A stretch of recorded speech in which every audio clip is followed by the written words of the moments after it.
गृह्णन्ति ते भूरिदा जना। अर्थात जो केवल कान में पड़ जाए, जैसे सुखदेव जी महाराज के कान में श्रीमद् भागवत के श्लोक की एक चतुष्पदी पड़ गई, बरहा पीड़म नटवर वपहु कर्णयो कारः। कान में कनेर के पुष्प खोसे हैं, कदम्ब के तरु की छाया में ललित त्रिभंग मुद्रा में श्याम सुंदर अपने अधरों पर वेणु वादन कर रहे हैं। बस एक ये झांकी सुखदेव जी महाराज के कान के रास्ते हृदय तक गई, श्री ठाकुर जी का रूप हृदय के दर्पण में प्रतिबिंबित हो गया। सुखदेव जी उन्मत्त हो गए, मस्त हो गए, भूल गए ब्रह्म ज्ञान। लखी जिन लाल की मुस्कान, तिन्हें बिसरी वेद विधि सब पाठ पूजा ज्ञान। भजन साधन रुचत नाही और गीता ज्ञान। बस लगन लगने की बात है। श्री ठाकुर जी के रूप का प्रभाव ऐसा है कि योग यज्ञ जप तप धर्म कर्म सब छूट जाता है, लेकिन छूटता है, छोड़ा नहीं जाता। जब तक अपनी देह का सुध रहे, जब तक अपने सुख दुख की आपको चाह रहे, जब तक शरीर को सुख और दुख अनुभव होता रहे, तब तक नियम और संयम में रहना चाहिए।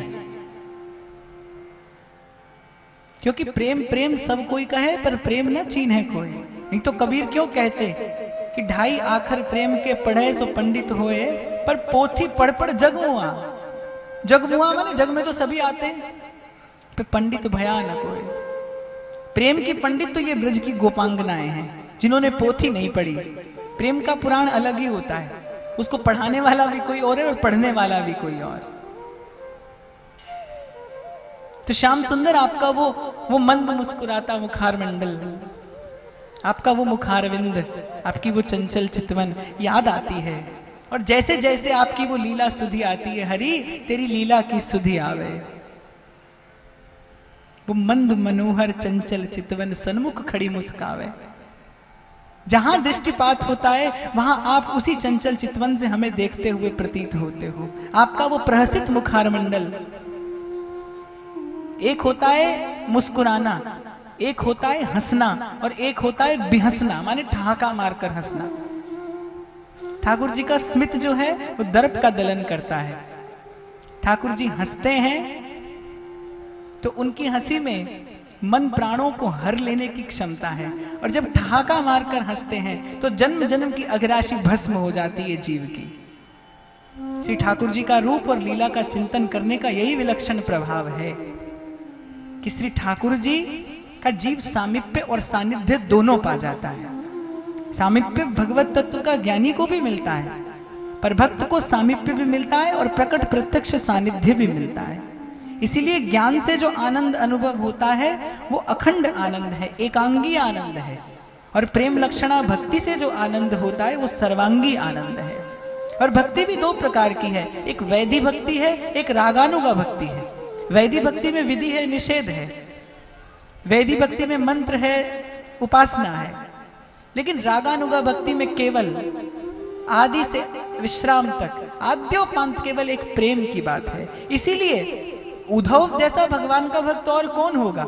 रूप और गुण में भगवान जैसे हैं, पर गोपी कहती है ये तो प्रेम की बात है उद्धव, बंदगी तेरे बस की नहीं है। यहाँ सर दे के होते हैं सौदे, आशिकी इतनी सस्ती नहीं है। जीवन लगा देना पड़ता है। चढ़ के मैंने तुरंग पे निक से पावक माही, प्रेम पंथ ऐसो कठिन सब कोई निभहत नाही। घनानंद कहते ये प्रेम को पंथ करार महा, तलवार की धार पे धावनो है। एक और अति सूधो स्नेह को मार्ग है, बस सीधे सीधे चलते जाना है। पर जीव कुटिल है, स्वभाव से कुटिल है, सीधा चल नहीं पाता। सोचता है इसको भी मना लूं, इसको भी रिझा लूं, जाने कौन कब काम आ जाए। और 2 घोड़ों की सवारी करने वाले की तो हड्डी पसली टूटती है और तो कुछ मिलता नहीं उसे। 2 घरों का मेहमान हो जाए तो भूखा ही रहना पड़ता है। और जीव सोचता है इसको भी मना लूं, इसको भी रिझा लूं। मीरा जी ब्याह कर आई, सास ने कहा ये कुल देवी है, इसको प्रणाम कर दो। कोई गलत बात तो नहीं कही थी, कुल की परंपरा है, कुल देवी है और किसी को प्रणाम करने से आशीर्वाद भी मिलता है। पर मीरा जी बोली, मैं नहीं पूजी गौरा जी, नहीं पूजा देव, हाँ पूजी रण छोड़ जी, था मैं काई जानो भेद। आप जानते नहीं हैं, आपको प्रतीति नहीं है कि मैं किसका भजन करती हूं, मैंने हृदय किसको दे दिया है। अब ये माथा किसी और के आगे झुकाऊं तो जहां झुकाया है वहां से उठाना पड़ेगा। और यहां दम दम में होती है पूजा, सर झुकाने की फुर्सत नहीं है।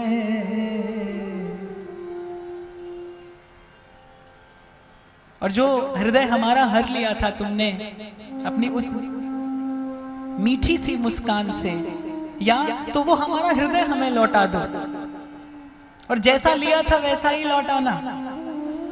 एक पात्र में जल भरकर आप उसको समुद्र में डाल दो। अब समुद्र भी चाहे तो जो जल डाला है उसको लौटा नहीं सकता, जल डालते ही जल समुद्र हो जाता है। जानत तुम्हें हो जाए। ठाकुर जी का मिलन होते ही भाव में जीव रसरूप हो जाता है। फिर ठाकुर जी भी चाहें सन्मुख से भले चले जाएं, हृदय से नहीं जा सकते। ऐसे बिल्व मंगल ने चुनौती दी, बाह छुड़ाए जात हो, निवल जान के मोह, हृदय से जब जाओगे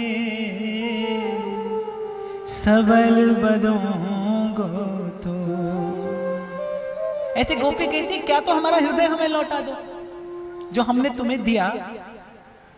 तो एक शायर कहता है, जो दिल की बात तो वो बोले कि ठहरो याद करने दो। श्याम सुंदर कह रहे हैं, तुम ही थोड़ी हो मुझसे प्रेम करने वाले, एक तुम ही ने अपना हृदय थोड़ी मुझे दिया है। एक भक्त भगवान के दरबार में जाने के लिए लालायित, बहुत लंबी लाइन लगी है सामने, तो बोले पहले मुझे जाने दो। क्यों, तुम्हें क्यों जाने दें, तुम में क्या विशेषता है? बोले मैं ठाकुर जी के लिए अपने प्राण देने के लिए आया हूं। बोले ये जो इतनी लंबी लाइन लगी है ना, ये तो 3-3 बार प्राण दे चुके हैं उनके लिए, उनकी है, तुम तो अभी देने ही आए हो। तो तुम्हारा ही हृदय थोड़ी है मेरे पास। जो दिल मांगा तो वो बोले कि ठहरो याद करने दो, जरा सी चीज थी हमने खुदा जाने कहां रख दी। अब तुमने दिया होगा कभी अपना हृदय, हमने जाने अब कहां रख दिया। तो हृदय कैसे लौटा दें? अगर हृदय नहीं लौटा सकते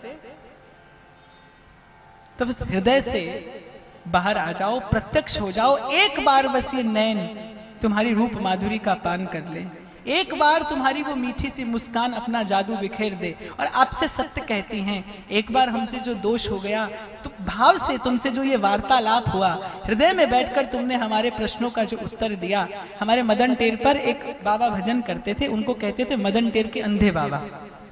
अंधे थे नहीं, 8-10 वर्ष की अवस्था रही होगी, श्रीधाम आ गए वृंदावन, और कोई भजन साधन नहीं था। बस मदन टेर की किसी कुंज में बैठकर और सारा दिन श्यामा श्याम श्यामा श्याम श्यामा श्याम रटते थे, और ठाकुर जी और किशोरी जी की याद में रोया करते थे। रोते रोते इतना रोए कि आंखों की ज्योति चली गई। लोग अंधे बाबा कहने लगे। कई मधुकरी करने तक नहीं जाते थे, कोई ठाकुर जी की प्रेरणा से कुछ खिला जाता तो खा लेते। संध्या का समय और बाबा ऐसे ही कुंज के किसी लता में बैठकर और रो रहे, और बाबा का सौभाग्य सूर्य उदय हुआ और किशोरी जी और श्याम सुंदर वन विहार करते मदन टेर के कुंज से आ निकले। तो हमारी प्रिया जी का तो स्वभाव ऐसा है, मृदुता, दयालुता, कृपालुता की राशि है। वो किसी की आंख में अश्रु देख नहीं सकती।